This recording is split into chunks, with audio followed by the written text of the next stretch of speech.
Hello and welcome, my fellow Geeks Under Grace. Joining us for this interview is Chad Hill. He is a filmmaker who is the writer, director, and producer of a short film called either The Invitation or Invitation. I don't want to get that wrong, but It's just invitation. A lot of people assume it's going with has one put the in front of it, but it's just invitation. I get caught up on that all the time when it comes to movie titles. Everyone keeps yelling at me when I keep calling Paul Thomas Anderson's new movie, The Phantom Thread, The Phantom Thread, and Right. it happens all the time. But I'm glad I asked. But yeah, so Yeah. I believe we briefly, I either met you or one of your actors at the Dorado Film Festival. I can't remember which. It's been like a month. Was it? Yeah, we exchanged contact information after the screening of the film. Yeah. Yeah. So could you tell how did you get involved down there? What was it? Did you just kind of was it one of the places you applied for, or have you been kind of touring the film a little bit? Yeah. So I should say I am an Arkansas resident. I live in a town called Monticello, which is about an hour away from El Dorado, Nice. also in southern Arkansas. And I'm originally from Louisiana, though. And over the last few years, I was able to get connected with some of the local filmmakers and local filmmaking scene in North Louisiana, particularly Shreveport. And that's how I met Alexander Jeffrey, who was the director of the El Dorado Film Festival, and also a filmmaker in his own right. Uh, I've been spent several years going attending a short film festival in Shreveport called the Louisiana Film Prize, and that was the festival that really allowed Alex to kind of jumpstart his career. And so I had seen his shorts, and I had was familiar with his work. And over the years, we got connected through mutual friends, and eventually became collaborators. And he came on board this project as a producer and as a director of photography for me. And then he helped me make it for the film prize. And then over the about the last year, it's had a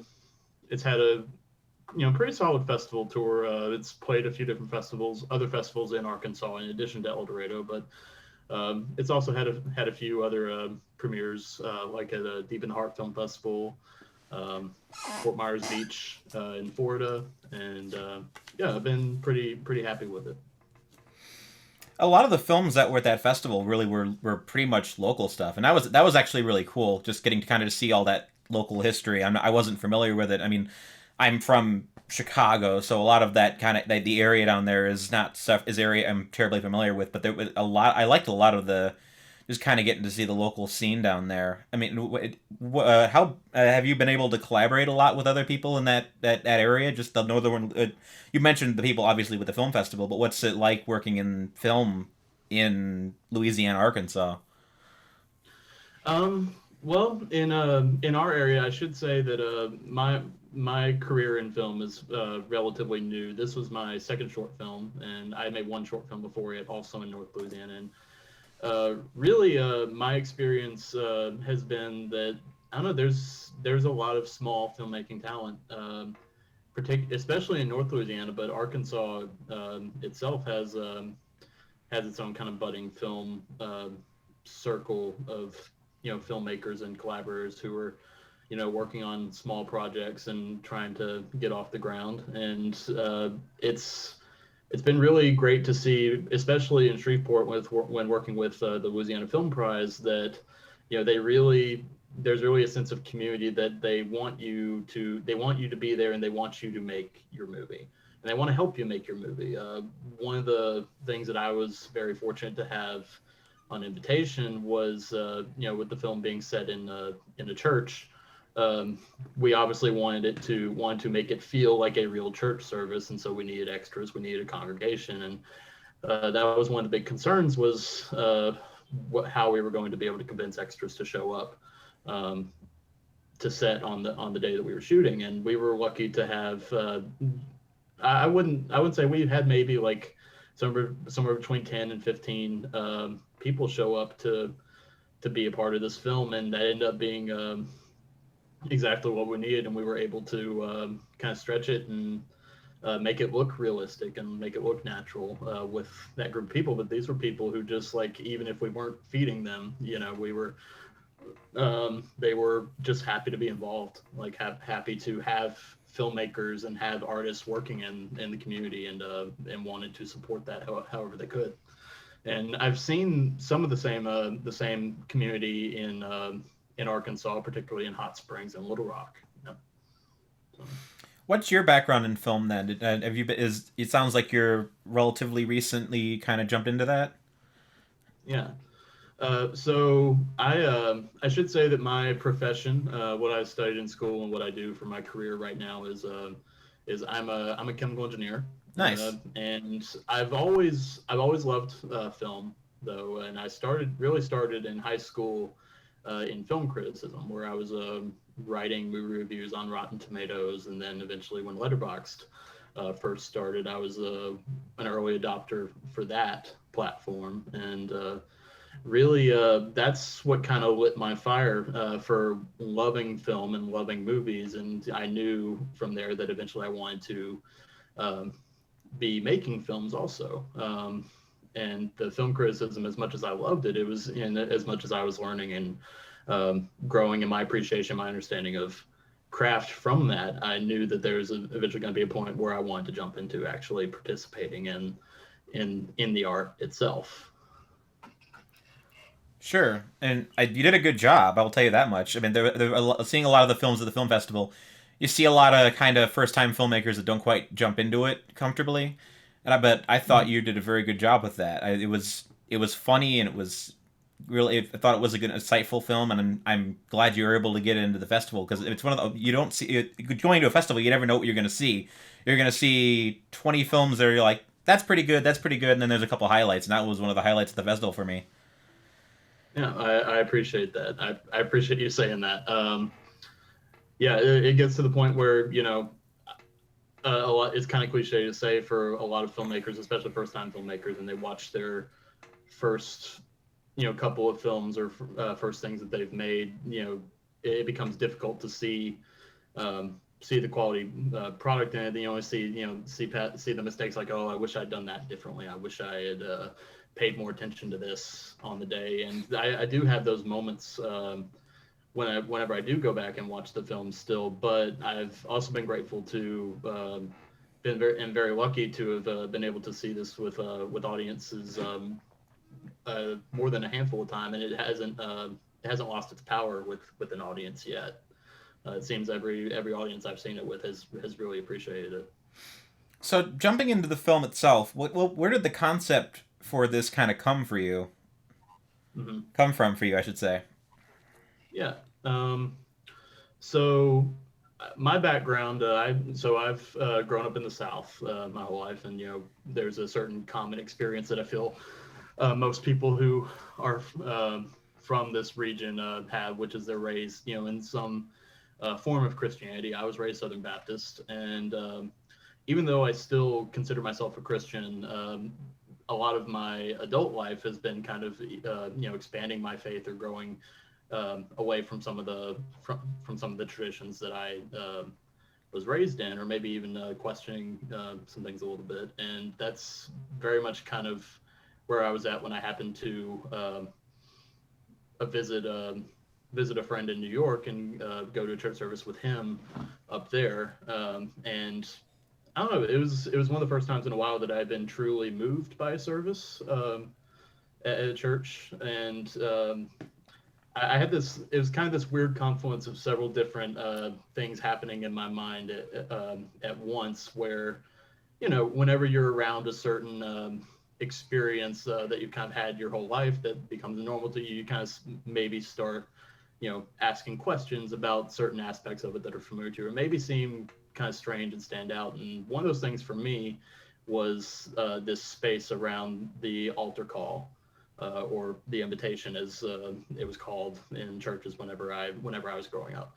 And I don't know, there was something that to me, I had very weird questions about as far as what purpose it was serving, because I felt that uh, I spent many a Sunday in a church where I would watch the altar call happen, watch the pastor stand up at the front of the church, wait for the people to, someone to come up and accept Christ, accept Jesus into their life, and be changed. And I can maybe count on both hands the number of times in my life that I've actually seen that take place. Where I feel like, if this is, if we're doing this every Sunday and there's a congregation that, um, that is, composed of largely the same people hearing the same messages over and over for the years, what good is this service?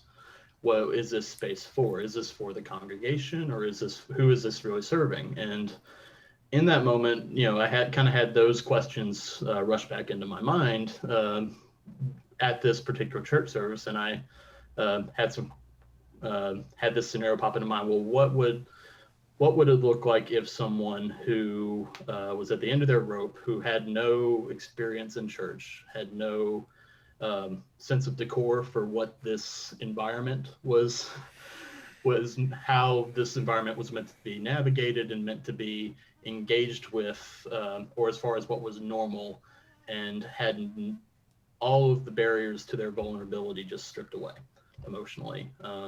And that's kind of where this the whole idea for the script came from. And when I explained it to Alex in the early stages of the writing, he likened it to Thunder Road, the Jim Cummings short that he then turned into a feature.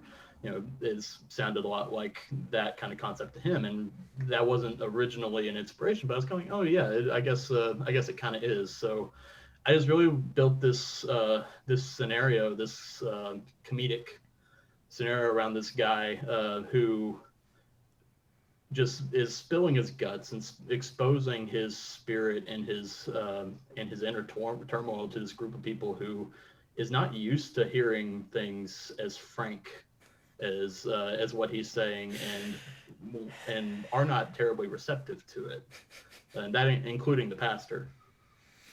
Yeah, there's something Eric Andre asked about the way that plays out, if you know what I mean. But but Right. can you explain the concept without kind of ruining too many of the jokes involved in this, just to anyone who's watching this who hasn't seen the movie yet? Oh yes. I mean, I kind of skipped that part.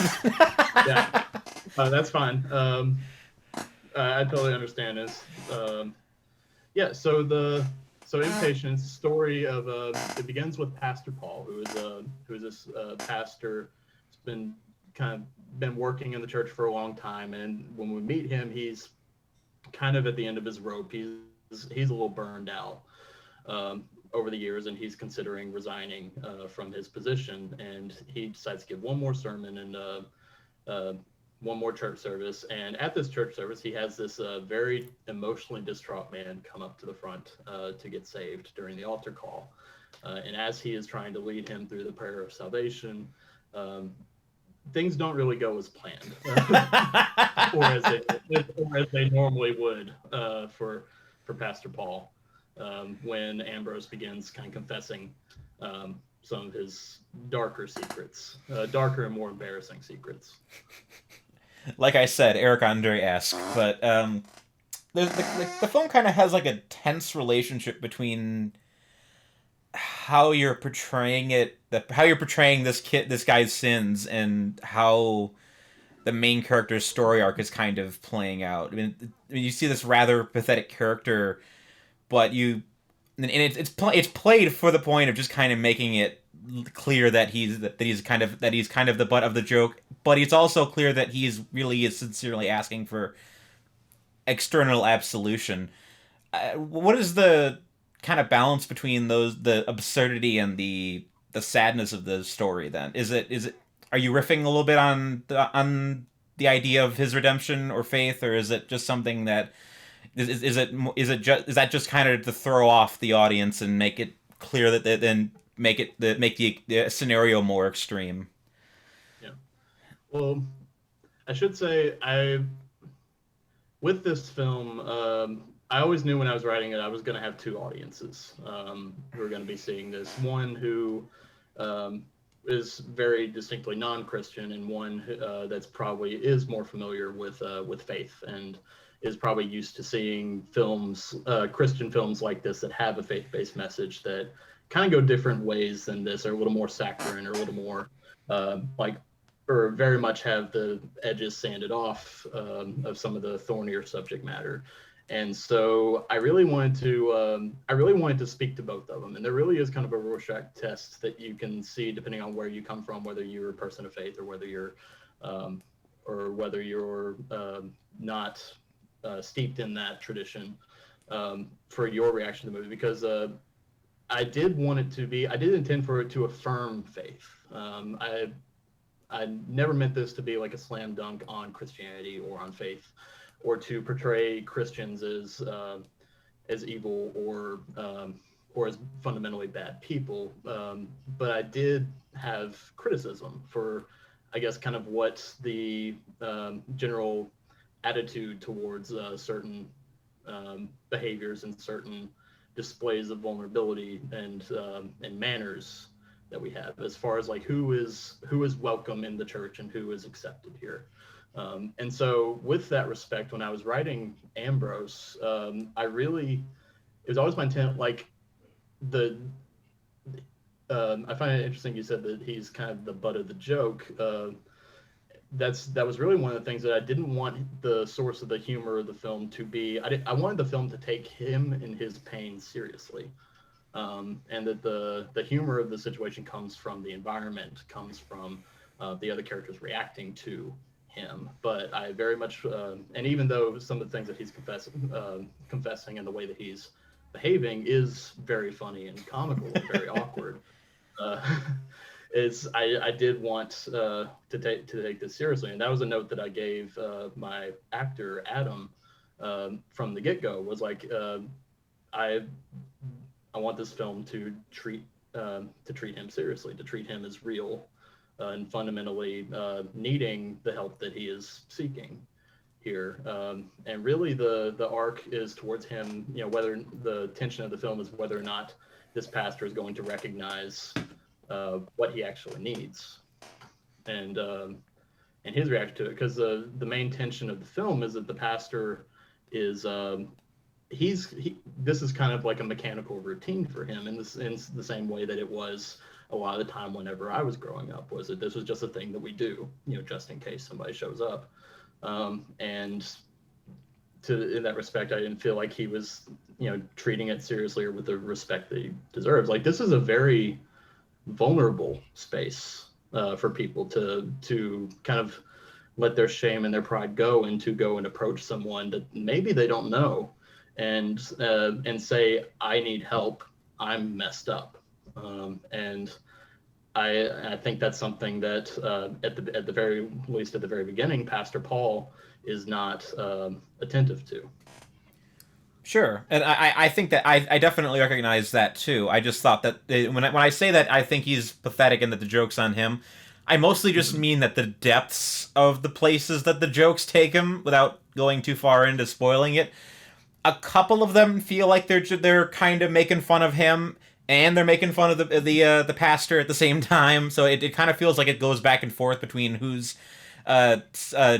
most disquieted by the scenario at a couple of points, especially with you get the sense that that character's entire internal world is just broken down, and you feel for him genuinely, because you definitely understand, like, this guy needs help, he needs to talk to someone. He's not doing it in a way that's considered generally palatable. He just happens to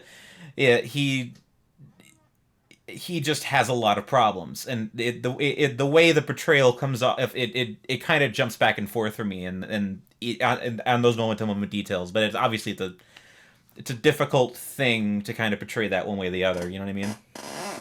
Right. Yeah. And there is something to be said about, you know, if you say that someone is pathetic, you know, generally there could be a demeanor towards that characterization of treating them with disdain. But this is really something that generally is like deserving of empathy, and that's something that I really want audiences to empathize with him in a way, even though maybe you probably won't be able to relate to some of the things that he but you do recognize that brokenness and that genuine, like, you know, like, I've had some messed up stuff happen to me, a lot of it due to things that I've done in my life, and I need someone to care for me, you know.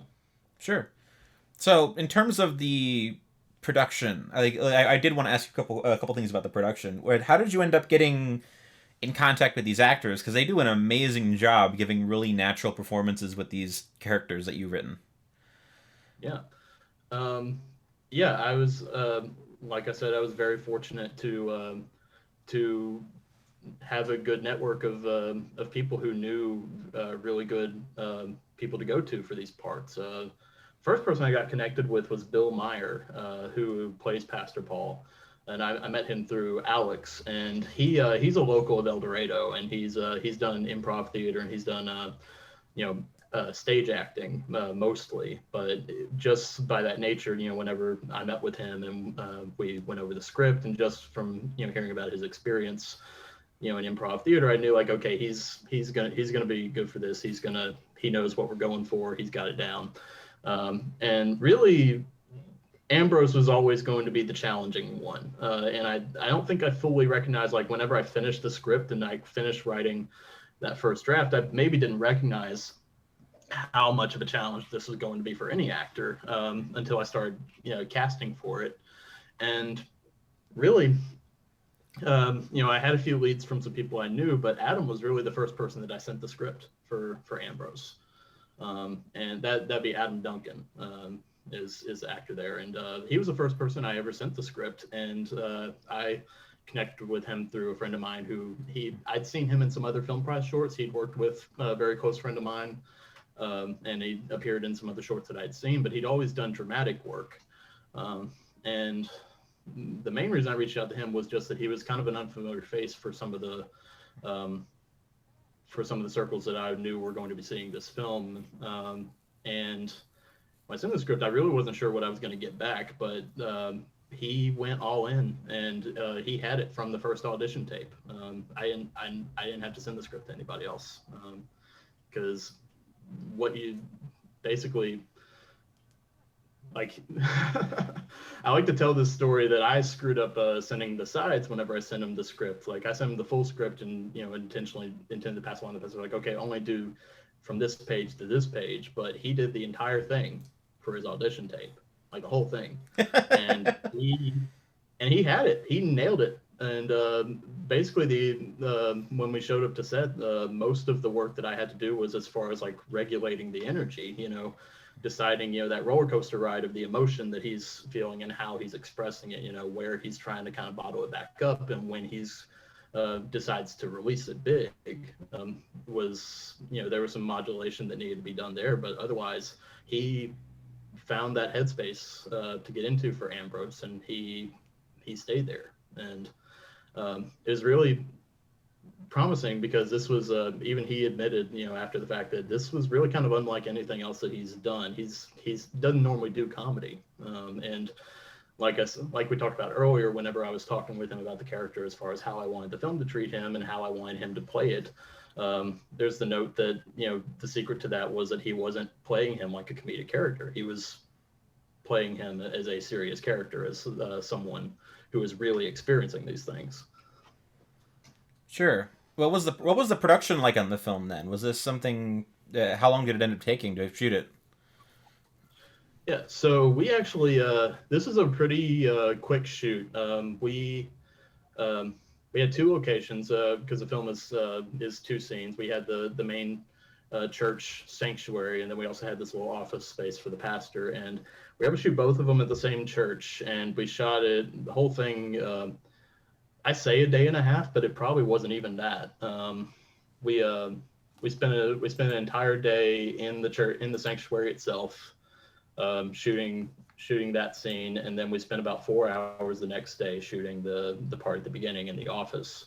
And it was the kind of thing that I was able to meet with Alex beforehand. We went over the script, and I explained, really broke down, kind of pictured how the film was going to be edited in my own head, and mapped it out on the page.